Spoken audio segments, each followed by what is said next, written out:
Good morning and welcome to the National Newspaper Publishers Association's Let It Be Known. This morning, the Secret Service opened fire on 3 people in Washington, D.C., alleging that they were trying to break into the president's granddaughter's SUV. Been a rash of break-ins and carjackings in the District of Columbia, and apparently the Secret Service was concerned enough to open fire.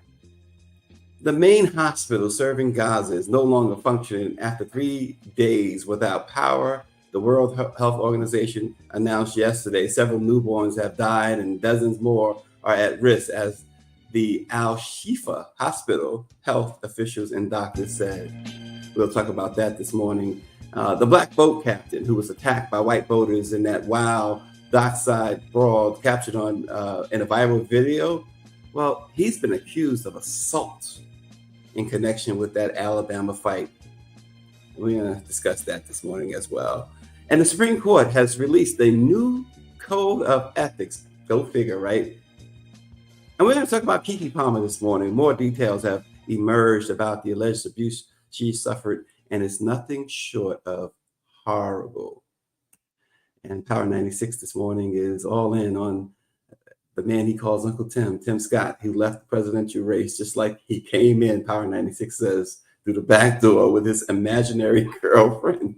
Yeah, he announced his girlfriend for the first time, and then all of a sudden the campaign was over. Good call there, Power 96. But we start this morning with the Secret Service protecting Joe Biden's granddaughter was forced to open fire after 3 people tried to break into an unmarked Secret Service vehicle in the nation's capital.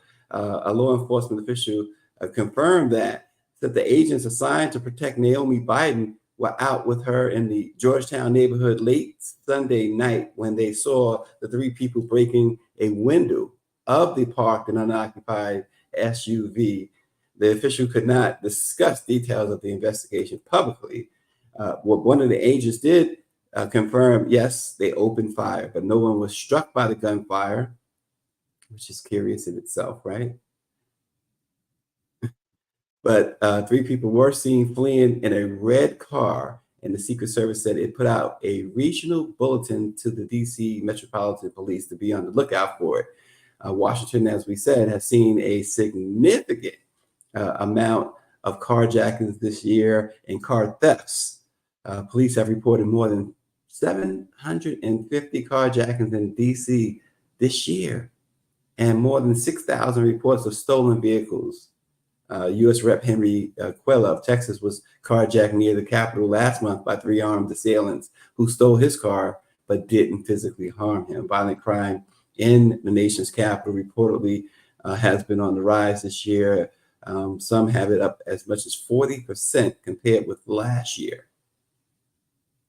And including in February when U.S. Rep. Angie Craig of Minnesota was reported being assaulted in her apartment building, where she suffered bruises while also escaping serious injury. But the Secret Service was confirmed that they shot at assailants who attempted to break into a Secret Service vehicle, an SUV.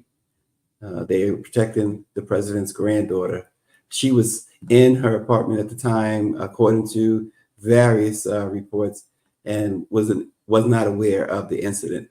So also without being harmed. But always an issue and always a news item when the Secret Service fires upon anyone. Again, the question becomes, what were they firing at? And they said a red car sped off, but did they just fire just indiscriminately? I guess an investigation will have to tell us that too. And there you have it. It was an unoccupied parked an unoccupied vehicle, which also leaves you to wonder too, why fire if there was no imminent danger? I guess again, Secret Service operates on a different plane, right? In the District of Columbia. Turning our attention to the war in Israel, uh, first of all, mass demonstrations are expected in Washington, D.C. this morning and all day. Um, Pro-Israel, pro-Palestine. It's expected to really explode again in Washington, D.C., in and around the White House and in different areas of the district. But Israel is beginning to see a push for a ceasefire from its international partners after weeks of support in the war. Foreign Minister Eli Cohen said in a press briefing that from a political point of view, we recognize that pressure has begun on Israel. The pressure is not very high, Cohen said, but it's on the rise. There are also those who are asking, not publicly, for a ceasefire. Cohen also he posted, I should say, an interview of himself on X stating that Israel is fighting for every resident and that the country will not stop fighting even after international support goes away. So they are expecting more and more of the international community shying away from supporting them in this endeavor against, you know, really Palestine. They're saying that this is about the elimination of Hamas and the return of all the abductees. But uh, apparently, according to a number of reports, babies are dying. This hospital and the Al Shifa Hospital in Gaza City. Uh, the doctors and officials there describe the situation as dire. They say we don't have electricity. There's no water in the hospital. There's no food. People are expected to die in mass beginning in just a few hours from now, according to these hospital officials who say they are functioning without ventilators. The surgeon, uh, the surgeons there estimated that there are 600 patients, including 37 babies who need an ICU. Yet they are starting to die. Israeli forces have surrounded the entire region there with tanks, saying that Hamas built a command center underneath the hospital. So this is their justification for this assault on this hospital. And some American officials do back up this claim that there is a command center under this hospital. Doctors in the hospital have refused, though, to leave without the safe evacuation of the patients inside. You know, that Hippocratic oath. These doctors are serious about taking care of their patients. Power 96 says Benjamin Netanyahu is the same as Hamas. And David Youngblood says it's no longer about Hamas. There should be a ceasefire. The doctors there again say without electricity and with no internet connection, future updates from the hospital might be limited. And there are more pictures there, video from what's going on there in Gaza City at that hospital. It's really something, because then you have one of the leading presidential candidate over the weekend,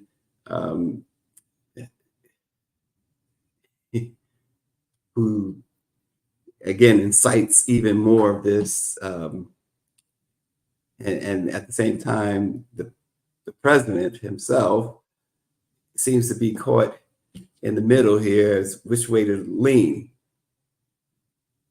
No one wants to see, or no one should want to see, babies being killed, regardless of the situation. And David Youngblood says Israel is losing now. They had every right to attack, but now the world has turned against Israel. There can be no justification for this horror. And it appears, according to what David said, what many are reporting, even those who seem to have slanted their reporting somewhat in the beginning, and a lot of that was driven by that horrific attack by Hamas at that concert, that festival, killing all these innocent people. Um, but now you see the reporting has shifted, even the field has shifted because, again, as we reported on the international scene, a lot of nations that support Israel are now telling them that we are pulling our support back. And you see all of these protests. There's to be mass protests today in the district and perhaps in other pockets of the country. When you see those photos, when those pictures, those videos, uh, these babies, some born premature, needing all the care they can get, they are being taken out of their incubators with an inevitable fate of losing their lives. Yeah, that's why I think there's been a call for a ceasefire. You remember Captain, let's call him Captain America, the boat captain, the black boat captain who was attacked by white boaters in that crazy brawl that everyone was talking about. It gave new life to the chair. Well, Damian Pickett is the boat captain's name. He was the co-captain of the Harriet II riverboat. He was summoned to appear before a magistrate next week on the 21st on allegations of assault in the third degree. Video, of course, we remember it well. It showed him arguing or appearing to argue with boaters who, after he asked them to make way for his craft on August the 5th. And that's when a shirtless white man is then seen forcefully shoving him in the chest before taking a swing at the captain's face, touching off that wild scene where we saw folks jump in the water, swim across to come help him. Well, several other shirtless white men surrounded him, and they joined in on that brawl. But now the charges stem from allegations that the captain punched another man, a guy named Zachary Shipman, who says he had nothing to do with the brawl and was trying to stop one of his friends from fighting. And in Alabama, here's the thing with Alabama, a person can make a misdemeanor complaint and have a magistrate issue a summons for an accused person to answer. And the police and the district attorney said neither the city nor the police department filed these charges against the co-captain. Says the Montgomery Police Department's investigation only lists Pickett as the victim, but Shipman is also being charged with assault in the third degree, and so he's brought charges against the boat captain. But even if Shipman were an innocent bystander or a peacekeeper, Pickett's family says, well, it would be unreasonable to think that the boat captain should have paused under the circumstances to consider who was around him before defending himself. Yeah, and again, Power 96 writes in that he's not surprised it's Alabama. They're stuck in 1860 here around those parts, he says. Well, we'll see the outcome of that. Again, the boat captain is scheduled to appear next week, next Tuesday, before a magistrate, and we will see how that plays out. Will the magistrate dismiss the charges, or will they proceed? Remains to be seen. And here's something that's interesting to me. The Supreme Court unveiled a code of ethics for justices yesterday, marking a departure from its historical absence of such regulations. The move comes, of course, in the wake of heightened scrutiny and revelations about undisclosed property deals and gifts that have raised concern about the ethical conduct of the justices. In an official statement, the court highlighted the code's purpose as providing a comprehensive framework for ethical conduct. It says, for the most part, these rules and principles are not new. So in other words, what's the point? There's no real teeth to it, is what, when you read these new codes, it's no teeth. There's no punishment. Lower courts, federal judges, they have to adhere to an ethics code that governs their conduct. But the Supreme Court justices have never been subjected to the same rules because of their unique constitutional status.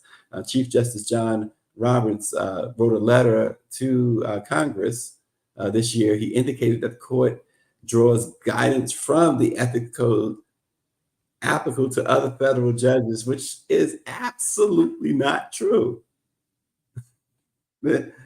I mean, we saw earlier this year, of course, Clarence Thomas finally start to admit some of the things that ProPublica first reported, all of the expenses that was funded by Harlan Crow and other right-wing donors, several trips that was facilitated by Crow, including a conservative conference in Dallas and a vacation in the Adirondacks. Justice Thomas, he cited security concerns related to remember the leaked draft opinion on the Roe v. Wade case. So he had to defend himself by using a private jet for one trip because the decision was so controversial. He feared that he couldn't just take a regular flight. So he got Harlan Crow to fly him on a private jet. But that had nothing to do with the lavish vacations, the home Harlan Crow brought for Clarence Thomas's mother. And the real problem comes in because this guy, Harlan Crow, and others who have done favors for Justice Thomas have had cases before the Supreme Court in which, of course, Clarence Thomas ruled in their favor. He joined other justices in ruling in their favor. Unlike Ketanji Brown Jackson, when the whole affirmative action case came up, she didn't have to, but she did. She recused herself because she was a part of that University of North Carolina situation. The things that go on. And they didn't want to expand the court when they had an opportunity, right? That's what upsets many people. You had an opportunity, and of course, one of the main blockades to that was a man who now might be running for president. His name is Joe Manchin. And another senator, Kirsten Sinema, it doesn't matter how you say her name, she's now an independent who will likely not win re-election next year because she's a person without a party, basically. The Republicans didn't want her, and Democrats, she turned her back on. Politics. Once again, it's why I only cover it. It's not the only reason why. I don't get involved. But you guys can have that. David Youngblood says Sinema is toast. And yeah, by all accounts. Kristen K. Sinema. and Sinema is toast. Cinnamon toast. Is that where you're going with that, David? Cinnamon toast? Well, folks, we've been in Sacramento, California. The celebration of the 60th anniversary of the Sacramento Observer. There, we did publish on Black Press USA yesterday a feature story on the event that we all attended this past weekend in Sacramento. What a weekend in Sacramento! Once again, congratulations to Larry Lee and the Sacramento Observer. And so, yeah, David, thanks. Yeah, congratulations to the Observer again, Larry Lee. I'm trying to understand what Greer's sending. This is inquiring minds want to know: will Biden bring Manchin the win? That's interesting.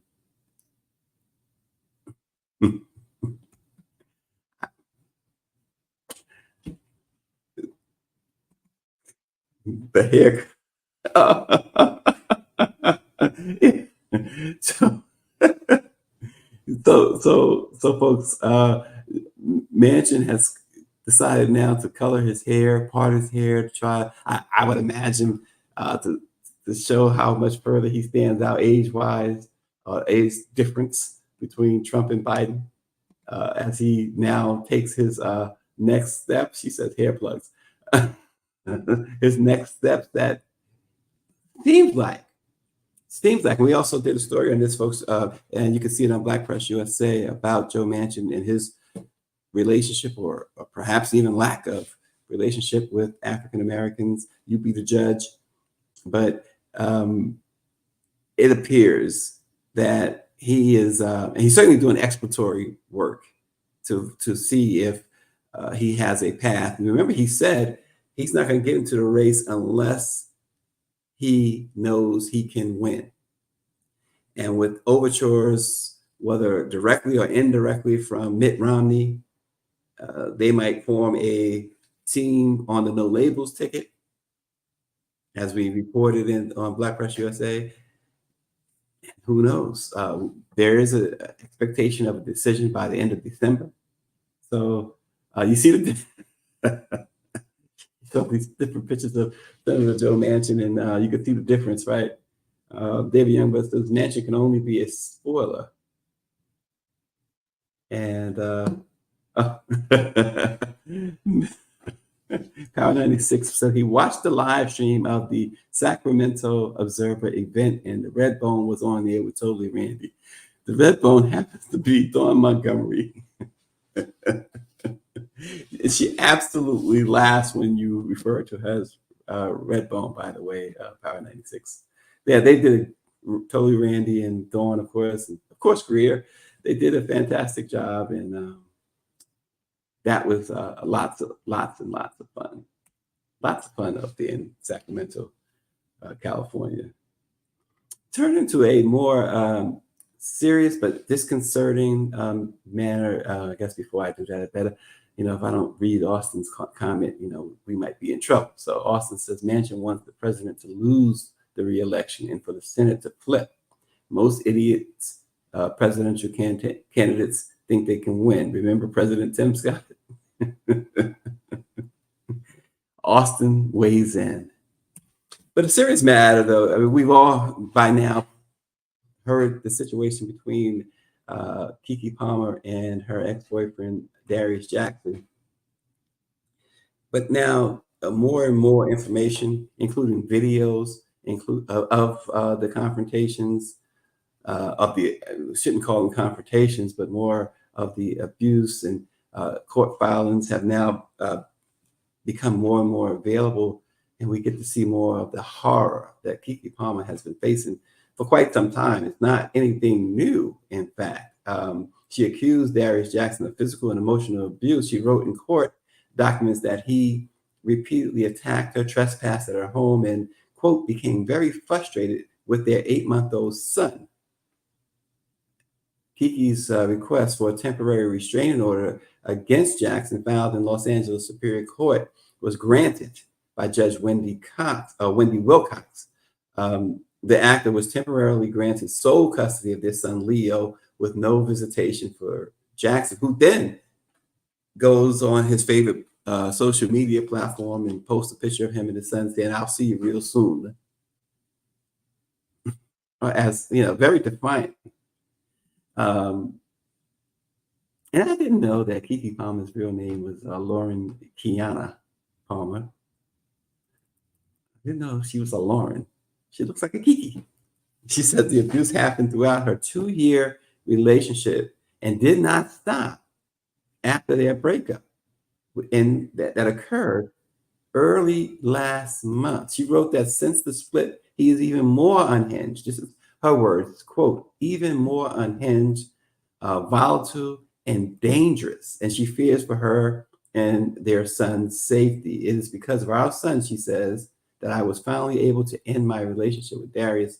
Once and for all and escape the abuse. She says, Leo is the most important thing in the entire world to me. He needs and deserves to be safe and grow up in an environment free from violence.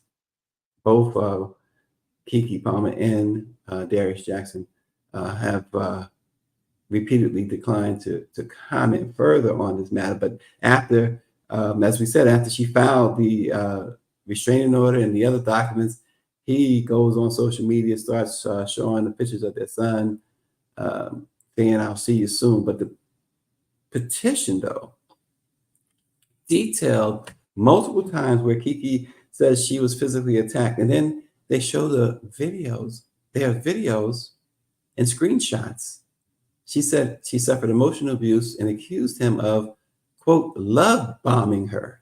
She says Darius would love bomb me and make me feel like I was the most important woman in the world, only to get extremely distant and cold over a perceived insult to him. If we were at a party or event and I spoke with one person too long, or looked at someone a certain way, he would storm off in a rage, telling me I was a slut and a whore. He would accuse me of cheating on him and that I did not love him. She says Darius had a way of gaslighting me to make me feel like I was doing something wrong, even though I wasn't. During one altercation on February 13th of 2022, so you see how far this abuse goes back.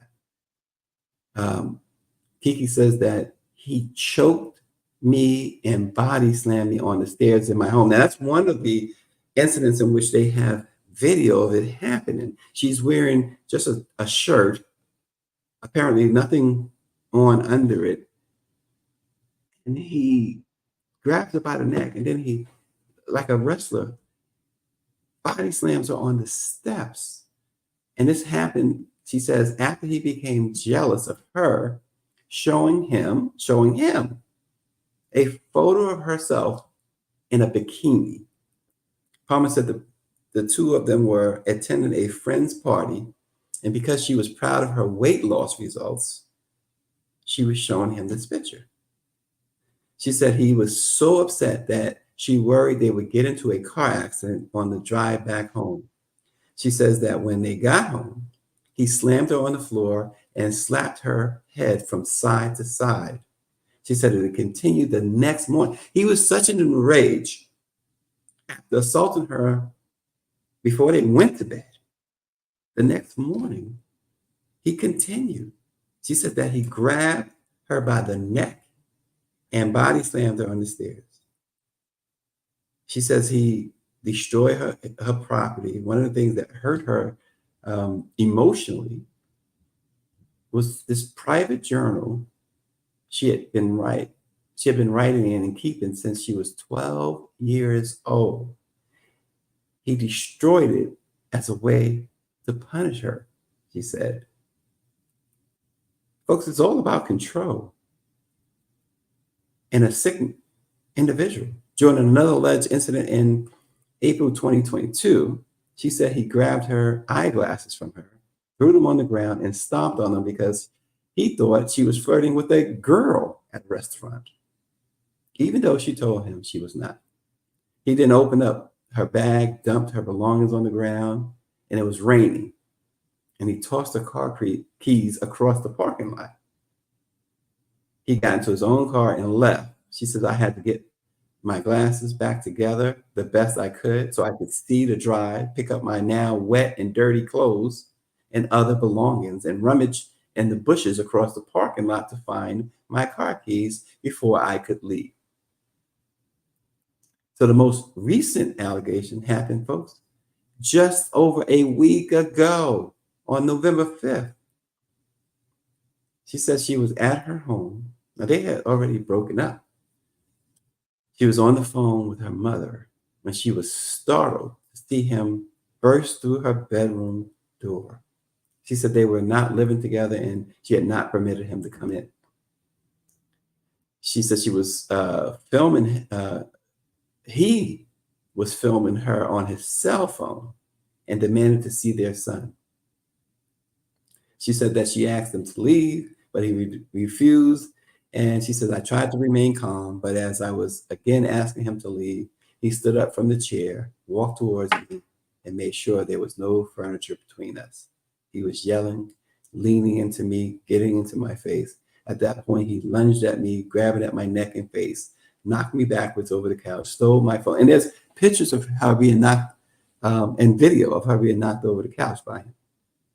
So everything she's saying is being supported by this video evidence. She said he attempted to drive away, and when she blocked his exit, she called the cops. She blocked his exit with garbage cans. He tried to run her over. Wow.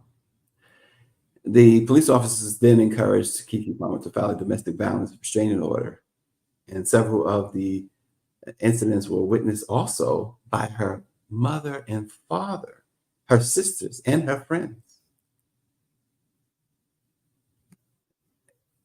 And so this also gives even more insight to that "you are mom" post, but you're a mom though, or whatever he said.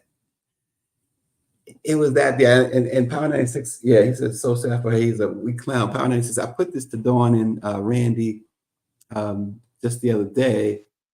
The Usher thing really showed, and they agreed, it showed that where his mind was mentally. It showed that he was this, you kind of got the feeling that this guy was a controlling abuser by the usher just from that situation. Because it was a very adolescent thing to do. Well, these situations, folks, there are hotlines for domestic violence. There are national hotlines for them. There are local lines. Wherever you may be, they are available. And history shows that they do respond immediately when it comes to domestic. Those who are in the business, who are in that field of assisting those victims of domestic violence, all you have to do is call them. They will assist you immediately if you're experiencing any form of domestic violence. And that includes mental and emotional violence. And in this case, it appears that this guy, Darius, inflicted great physical, great emotional, and great mental violence upon Kiki Palmer. So you don't have to be Kiki Palmer to call for help. It's so sad. You know, as a father with 4 daughters, I wish it. That's all I got to say for you today, folks. Thanks for joining us. We will see you tomorrow.